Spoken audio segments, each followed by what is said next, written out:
we're hooked up. That was 6 feet deep on one of my watermelon fisheye Pro Dodgers, 4-incher, and a threaded worm on the lead core. Fantastic.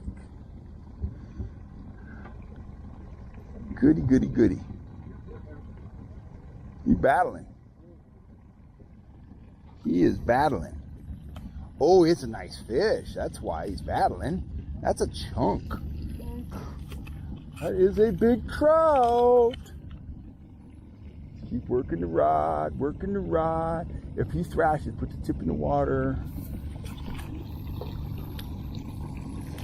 Oh, yeah. Oh, that's a big fish. Dude, you played him like a champion. Look at that fish. Look at that.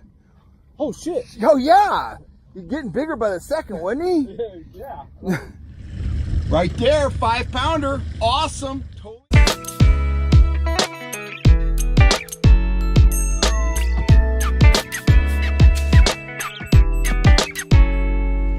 Howdy guys, Kel Kellogg here. Welcome back to the channel. I'm out here on the troll with a couple clients on the boat, but I had a viewer question I wanted to answer. A guy named Chad down in Walnut Creek, California. He had a question about leader length when you're trolling with a Dodger. And you know, there's really two answers to that. And the thing you got to consider is, am I trolling a lure that has action, or am I trolling a lure that has no action? Let's talk about a lure that has action first. Let me grab a lure here. Let's say we were out at a lake and we were trolling a 6-inch Dodger like this, and we wanted to troll something like maybe this this broken back trigger spoon behind it.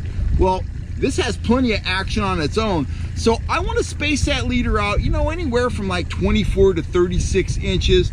In that situation, the Dodger, it's just kind of your calling card. It's pulling fish in from a distance.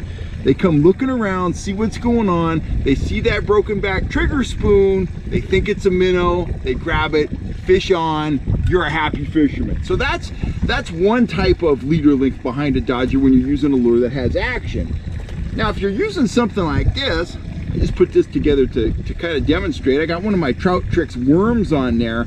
I don't have it rigged to roll. I don't have an action disc rigged with it. It's basically just a straight plastic worm, and I'm gonna depend on the Dodger to give it its movement, through the water. When you want to impart movement to a lure using a Dodger, the rule of thumb is you want that leader to be 2 to 3 Dodger lengths behind the Dodger. So in this case, that's about 1 right there, and that's about 2. It's about 2 Dodger lengths behind the blade, and that's going to give that worm that nice stop, start, dart action.